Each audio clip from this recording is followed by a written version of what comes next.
The massive crystal spires of the Bright One's central medical facility sparkled under the light of their twin suns. Inside the tallest tower, First Healer Tom worked quietly at his station, his translucent fingers moving across the control panel as he studied the latest medical breakthrough his people had achieved. The Bright Ones were known across the galaxy for their incredible healing abilities and peaceful nature. Their slender, nearly transparent bodies housed minds capable of understanding the deepest secrets of medicine and biology. The calm of the medical facility shattered as warning lights began flashing across every screen. Tom's assistant, Ray, rushed into the room, his crystalline form trembling with fear. First Healer, multiple ships have entered our system. They're not responding to our welcome messages. Tom moved to the main viewing screen, his gentle movements betraying none of the worry he felt inside. The scanner showed over 90 warships entering their home system, their designs matching the dreaded Swarm Coalition. Everyone in the galaxy knew about the Swarm. They were pirates and raiders who stripped entire worlds bare, caring nothing for the lives they destroyed. "How long until they reach our planet?" Tom asked, his voice steady despite the situation. 3 hours at their current speed. Ray replied, checking the calculations twice. "Our outer colonies are already reporting visual contact." The Bright Ones had no weapons. They had no warships.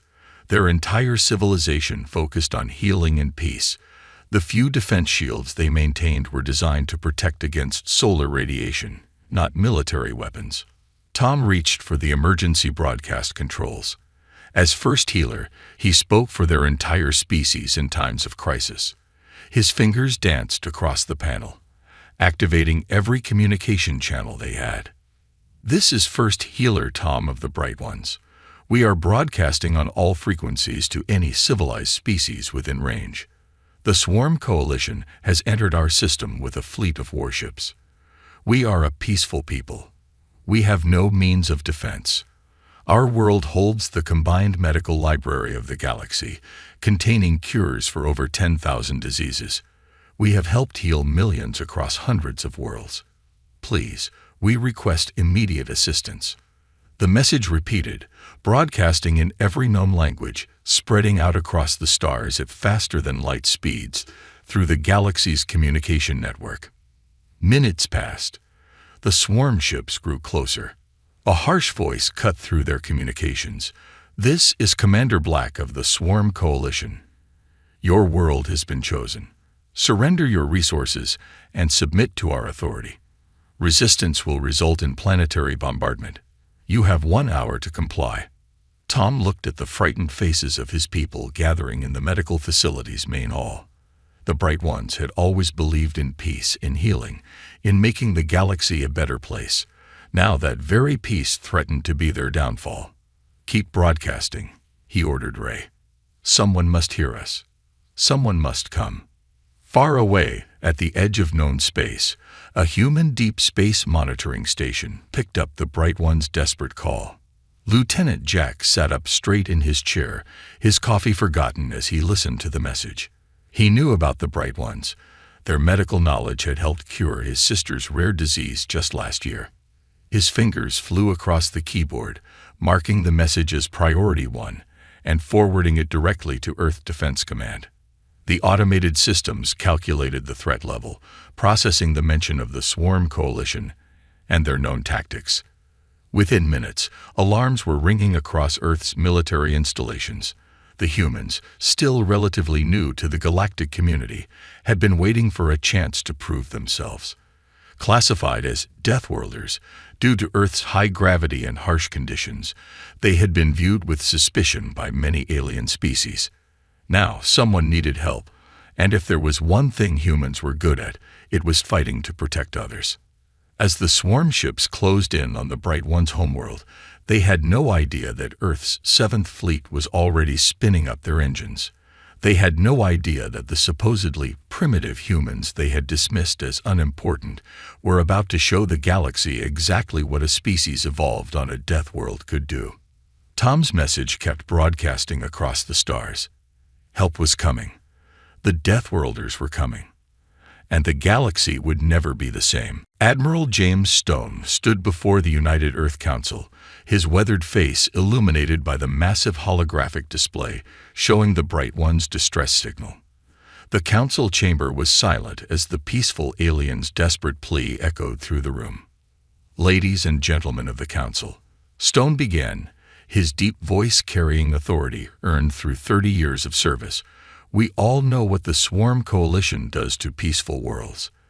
They strip them bare, destroy their civilization, and leave nothing but ruins behind." The Admiral pointed to another hologram, this one showing medical data. "The Bright Ones have saved millions of lives across the galaxy, including thousands of humans. Their medical knowledge helped us cure the Mars colony fever last year.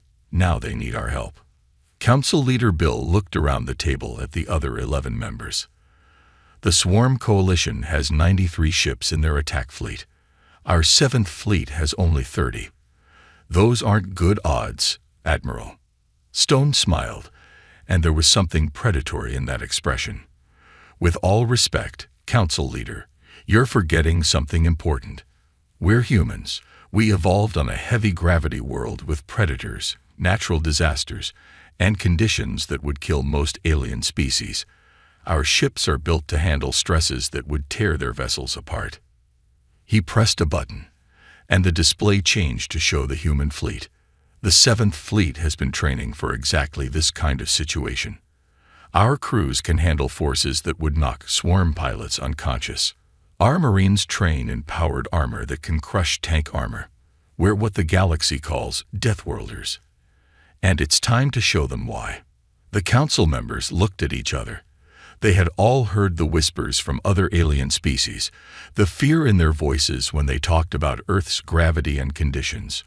Most alien worlds had gravity only a fraction of Earth's. Their species had evolved in gentle conditions, with few predators and mild weather. "The swarm thinks numbers will win them this fight," Stone continued. "They're wrong. Our ships are faster, stronger, and tougher. Our crews are the same.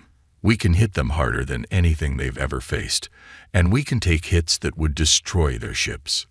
Council Leader Bill leaned forward. "How fast can the fleet deploy?" "The 7th Fleet is already on standby. We can jump to hyperspace in 30 minutes. Travel time to the Bright One system will be 6 hours." The vote was quick and unanimous.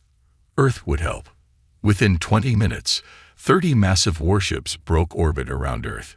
Each ship was a testament to human engineering, built to withstand crushing gravitational forces, armored with materials developed to survive asteroid impacts, and armed with weapons that could crack planets.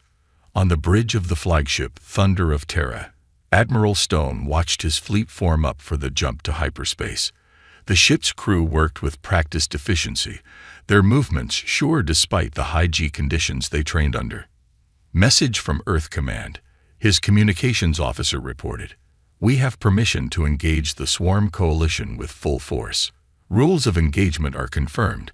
Protect the Bright Ones at all costs." Stone nodded. "Send to all ships. This is what we trained for. The galaxy thinks we're just muscle-bound primitives from a heavy world. Time to show them that Earth's gravity didn't just make us strong. It made us smart, tough, and determined. We fight for those who can't fight for themselves. Prepare for hyperspace jump." The massive engines of 30 human warships powered up, their energy signatures lighting up space like new stars. The crew members strapped into their acceleration couches, ready for the crushing forces of faster-than-light travel that would knock most alien species unconscious. "All ships report ready, Admiral," his executive officer announced. Stone looked at the star map showing their destination. The Bright Ones were 6 hours away, and the swarm was closing in on their world. His face hardened with determination. "Fleet command to all ships," he broadcast. "The Bright Ones helped us when we needed medical knowledge. Now they need our help. We're going to show the galaxy what happens when someone threatens a friend of humanity. Jump in 3, 2, 1. Execute." 30 warships vanished into hyperspace, leaving Earth behind in a flash of light. The 7th Fleet was on its way, carrying humanity's best troops and most advanced weapons. The Swarm Coalition was about to learn why you don't threaten a world under human protection. The Deathworlders were coming to war. The human fleet burst out of hyperspace at the edge of the Bright One's solar system. 30 warships, their metal hulls still glowing from the journey, formed a perfect battle line. On the bridge of Thunder of Terra, Admiral Stone watched as his crew quickly recovered from the high-G exit. Their years of training in Earth's gravity had prepared them well. "Status report," Stone ordered, his eyes fixed on the main screen. "All ships report ready for combat," his executive officer replied. "No damage from the jump. Sensors are picking up 93 swarm vessels near the 4th planet. They're bombing one of the Bright One's colony worlds." Stone's jaw tightened. "Open a channel to the Bright One's capital city." The main screen flickered to life, showing First Healer Tom's surprised face. The transparent alien's eyes widened at the sight of the human admiral. Like most gentle world species, the Bright Ones found humans slightly frightening to look at. Too dense, too solid, too obviously built for a harsh world. "This is Admiral James Stone of the Earth Defense Fleet," Stone said clearly. "We received your distress call. The 7th Fleet is here to help." Tom's voice trembled with both fear and hope. You came to help us. But the swarm has 3 times your numbers. They're destroying everything." "Numbers aren't everything, First Healer," Stone replied with a slight smile. "We're what the galaxy calls Deathworlders. Trust me, we can handle this." On the Bright One's command screens, they watched in amazement as the human fleet began to move. Their ships accelerated at speeds that would kill most alien crews, performing maneuvers that should have torn their vessels apart.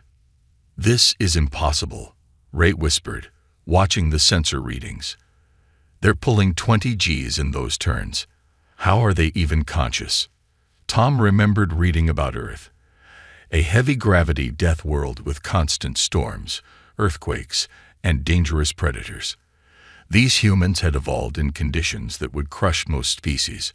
Now they were here, moving their warships like they were light fighters, their crews somehow surviving forces that would flatten any other species.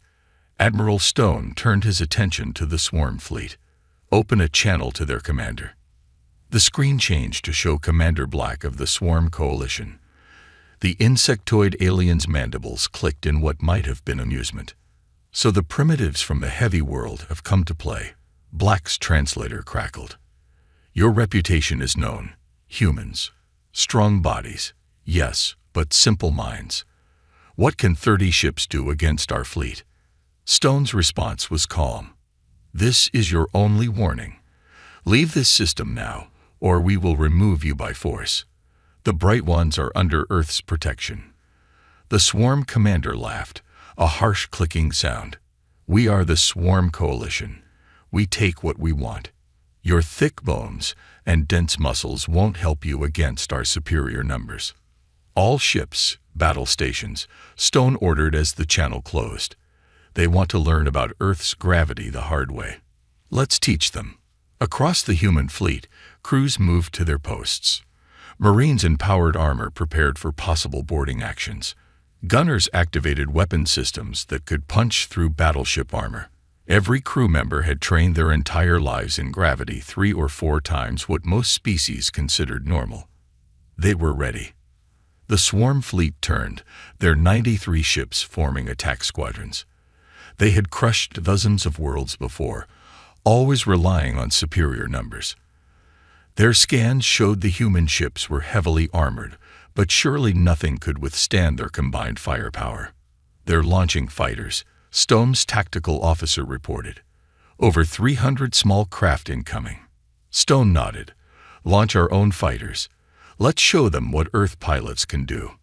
The human fighters shot from their carrier ships like bullets, their pilots enduring acceleration that would have killed any swarm pilot. The swarm fighters were more numerous, but the human pilots could pull turns that their enemies couldn't match without blacking out. As the 2 fleets closed for battle, the Bright Ones watched from their world below. They had called for help in their darkest hour, and the response had come from the most unexpected place, a species that most of the galaxy feared, from a world that most considered too dangerous to even visit. The Deathworlders had arrived, and they had come to fight. The first shots of the battle lit up space like new stars. The swarm fighters came in fast, their weapons blazing, expecting an easy victory against the smaller human force. They were wrong. Human pilots, born and trained in Earth's crushing gravity, performed maneuvers that seemed to break the laws of physics.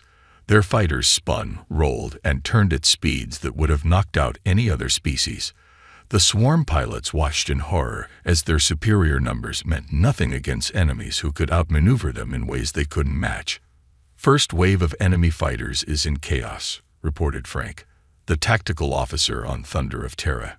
"Our pilots are cutting through them like they're standing still." Admiral Stone nodded, watching the battle display. "Begin Phase 2. Target their lead destroyers. Show them what Earth-built weapons can do." The human warships moved as one, their formation tight and perfect.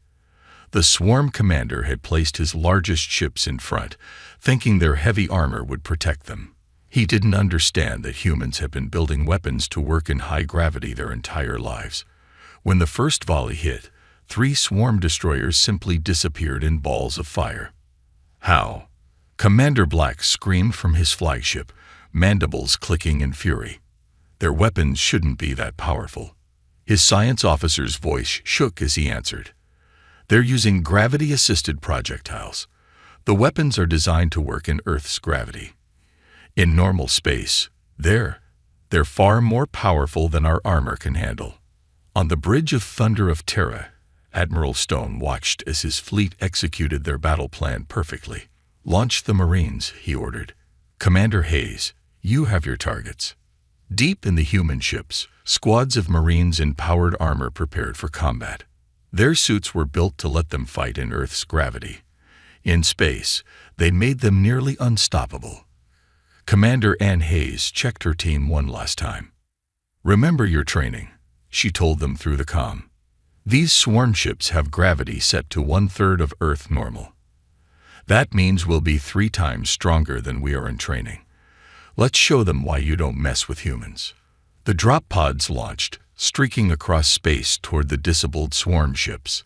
Inside each pod, human Marines grinned. They had spent their lives being called heavy worlders and primitives by other species. Now they would show the galaxy what that really meant.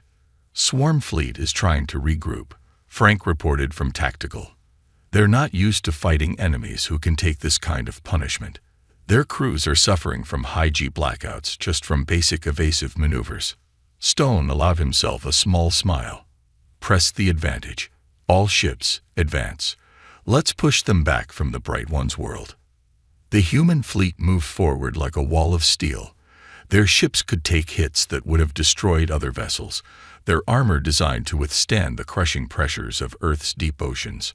When swarm weapons hit them, the humans barely felt it. Inside the first captured swarm ship, Commander Hayes and her Marines moved like giants. The ship's low gravity meant they could jump huge distances, and their Earth-trained muscles could tear through doors that the swarm considered secure. The alien crew stood no chance against warriors who had evolved on a world 3 times heavier than anything they knew. "Engine room secured," Hayes reported back to the fleet. "These ships are built like toys compared to ours. No wonder they rely on numbers." From their medical towers, the Bright Ones watched the battle in amazement. The humans moved their ships with impossible skill, absorbed hits that should have destroyed them, and fought with strength that seemed unreal. Now they understood why humans were called Deathworlders, and why that was a title of respect, not fear. "Fall back! Fall back!" Commander Black ordered his fleet, watching as more of his ships exploded or went dark. "These monsters are impossible to fight." But retreat wasn't easy when your enemy was faster, stronger, and built for conditions that would kill your own species. The human fleet pressed their advantage, their superior training and Earth-evolved capabilities, turning what should have been an impossible fight into a one-sided battle. The Deathworlders weren't just fighting. They were winning, and the galaxy would never forget this day. "Admiral, the swarm is targeting the Bright One's main medical station." Frank's voice cut through the chaos of battle. On the main screen, 20 sworn ships broke away from the main fight, heading straight for the massive space station where the Bright Ones kept their most important medical research. Admiral Stone's face hardened. "They're getting desperate." "Commander Hayes, do you copy?" "Here, Admiral." Hayes responded from inside the captured swarm ship. "We can see them from here. They're going to try to destroy what they can't have. Get your Marines ready. We're going to protect that station." Stone turned to his tactical officer. "How many ships can we spare to defend the station?" "Only 5, sir. The rest are needed to keep the main swarm fleet busy." Stone nodded. "Then we'll have to make them count. Commander Hayes, prepare for a spacewalk. Your Marines are going to become station defenders." In the low gravity of the captured swarm ship, Hayes and her Marines moved quickly to the airlock. Their powered armor, designed to work in Earth's crushing gravity, made them nearly unstoppable in space. Each Marine carried weapons that would have been too heavy to lift on most alien worlds. "Listen up," Hayes told her team. "We're going to space jump to that medical station. The Bright Ones have no weapons, no defenses. We're all they've got. Show them what Earth's finest can do." The Marines launched themselves across space, their armor's thrusters giving them perfect control. Behind them, 5 human warships moved to protect the station, their guns blazing against the approaching swarm vessels. Inside the medical station, First Healer Tom watched in amazement as human warriors landed on his station's outer hull. Their armor made them look like giants, and they moved with impossible strength in the station's low gravity. "They're walking on the outside of the station," Ray whispered in awe. "No safety lines, no support, just walking in space like it's nothing." "Gravity here is 1/4 of what they're used to," Tom replied, understanding now. To them, it probably feels like floating.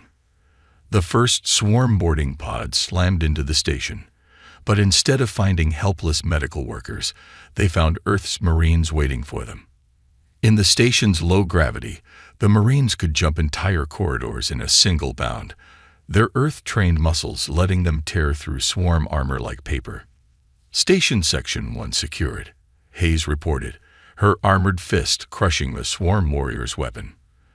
"They didn't expect us to be here. They're not prepared for close combat with Deathworlders." Outside, the battle raged. The 5 human ships danced around their larger enemies, their crews ignoring G-forces that would have knocked out any other species. When swarm weapons hit their targets, the human ships took damage but kept fighting. "Thunder of Terra is hit," Frank reported on the flagship's bridge. "Hull breach on Deck 5. Seal it and keep fighting," Stone ordered. "We're not losing that station." The Bright Ones watched through their station's windows as humans fought to protect them. They saw Marines leap impossible distances in space, saw human ships take horrible damage, but refused to retreat, saw Earth's warriors demonstrate why their heavy world had made them so formidable. "Admiral," Hayes called over the comm, "we've captured 3 swarm boarding parties. The rest are retreating. Station is secure." Stone allowed himself a grim smile. "Good work, Commander." "And the swarm ships?" "Running away, sir," Frank reported. "Their crews can't handle the high-G maneuvers needed to fight us. Most of them are probably unconscious." In the medical station's main hall, the Bright Ones gathered around their saviors. The Marines towered over them in their powered armor, each one strong enough in the low gravity to lift a small vehicle. But instead of fear, the Bright Ones felt only gratitude. "You saved everything we've worked for," First Healer Tom told Commander Hayes. "All our medical knowledge, all our research. You protected it all." Hayes removed her helmet, showing a friendly smile. "That's what humans do. We protect those who need protection. It's why we evolved to be so strong, to help others who aren't." The battle wasn't over yet, but this was the turning point. The swarm had learned that numbers meant nothing against determined humans fighting to protect others. The Deathworlders had proven themselves to be not just powerful warriors, but noble defenders. The galaxy would never be the same. Admiral Stone stood at his command station, watching the battle display with intense focus. The swarm fleet was in chaos, their ships scattered across space, but they were still dangerous. Like any cornered enemy, they could become desperate. "Sir," Frank called out, "I'm detecting massive energy readings from the swarm command ship. They're charging their main weapon." Stone's eyes narrowed. "Target. The Bright One's sun, sir. They're going to try to cause a solar flare. If they succeed, it could wipe out half the system." The Admiral's face showed no fear, only determination. This was why humans had survived on their deadly homeworld. They never gave up, no matter the odds. "Send to all ships. Execute Plan Delta. We trained for this." Stone turned to his helm officer. "Take us in. We're going to show them why Earth ships are built so strong." The human fleet moved with perfect coordination. Years of training in Earth's crushing gravity had prepared them for this moment. While other species would have retreated from the deadly solar radiation, the human ships drove straight toward the sun. "Radiation shields at maximum," Frank reported. "Hull temperature rising. But we can take it. Earth ships are built to handle worse."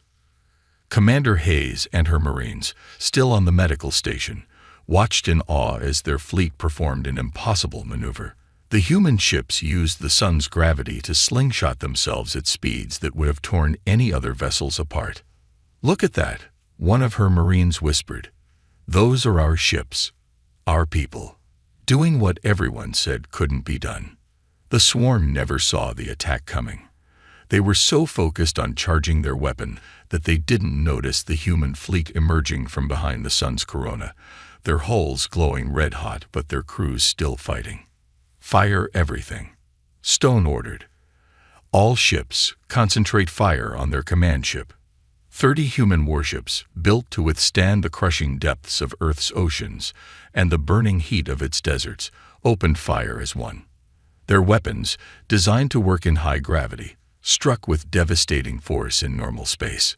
The swarm command ship's shields lasted less than a second. The massive vessel cracked like an egg, its hull splitting open from the combined firepower of Earth's finest warships. "Commander Black is trying to surrender," Frank reported, a hint of satisfaction in his voice. Stone's reply was firm. "Accept their surrender. Prepare boarding teams, and send to all swarm ships. Power down your weapons or share your commander's fate." Across space, swarm vessels began shutting down their systems. Their great fleet, which had terrorized so many peaceful worlds, had been beaten by a smaller force from a heavy world they had dismissed as primitive. On the medical station, First Healer Tom watched with tears in his transparent eyes as the human Marines secured the last of the swarm boarders. Commander Hayes approached him, her armor still bearing scorch marks from battle. "Your world is safe now," she told him. "The swarm won't threaten anyone else from this sector again." Tom looked up at the human warrior. "You risked everything to save us. Your ships flew into the sun's corona, something we thought impossible. Your warriors fought in space without fear. Why? Why do this for us?" Hayes smiled. "Because that's what our harsh world taught us. Earth tried to kill us every day, with storms, earthquakes, predators, heavy gravity. We survived by helping each other, by protecting those who needed protection. Now we do the same among the stars." Admiral Stone's voice came over the general communication channel. "This is Earth Fleet Command to all ships and stations. The Swarm Coalition is defeated. Their command ship is captured. Their fleet has surrendered. Victory is achieved." Cheers erupted across human ships and on the medical station. The Bright Ones, normally quiet and reserved, joined in the celebration. They had seen something remarkable today. Not just strength and power, but courage and nobility from a species most had feared. In his private log later that day, Stone wrote, "Today we showed the galaxy that Earth's gravity didn't just make us strong. It made us protectors. It made us heroes. The Deathworlders came not to conquer, but to save. And that will be our legacy among the stars. The battle was over. The Deathworlders had won. And they had done it not through fear, but through courage, skill, and a determination to protect those who could not protect themselves. 1 week after the battle, the Bright One's medical station buzzed with activity. Human engineers helped repair battle damage, while medical teams from both species shared knowledge. In the main conference room, Admiral Stone sat with First Healer Tom, discussing the future. "Our council has made its decision," Tom said, his transparent form glowing with excitement. "We want to form an official alliance with Earth, not just for protection, but for shared knowledge and friendship." Stone nodded, remembering how far they'd come from that first desperate distress call. "Earth would be honored. Your medical knowledge combined with our protective capabilities, we could help many worlds together." Through the room's large window, they could see Commander Hayes training a group of Bright Ones in basic self-defense. The transparent aliens moved carefully, learning how to use their low-gravity environment to their advantage.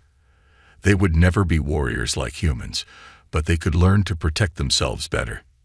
"The galaxy is changing," Tom observed.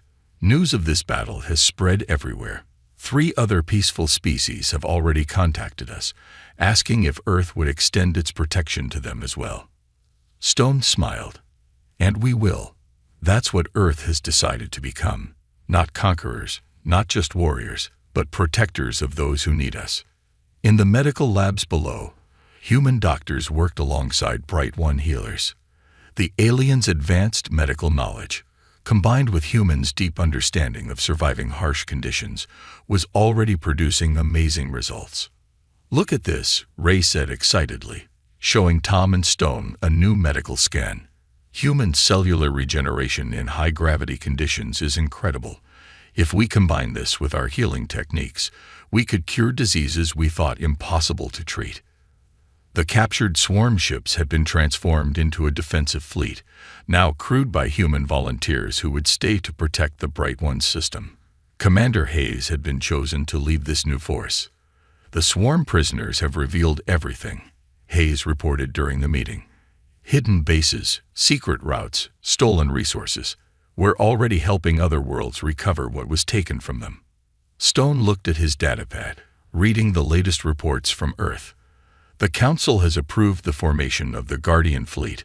We'll have ships stationed near every peaceful world that requests our protection.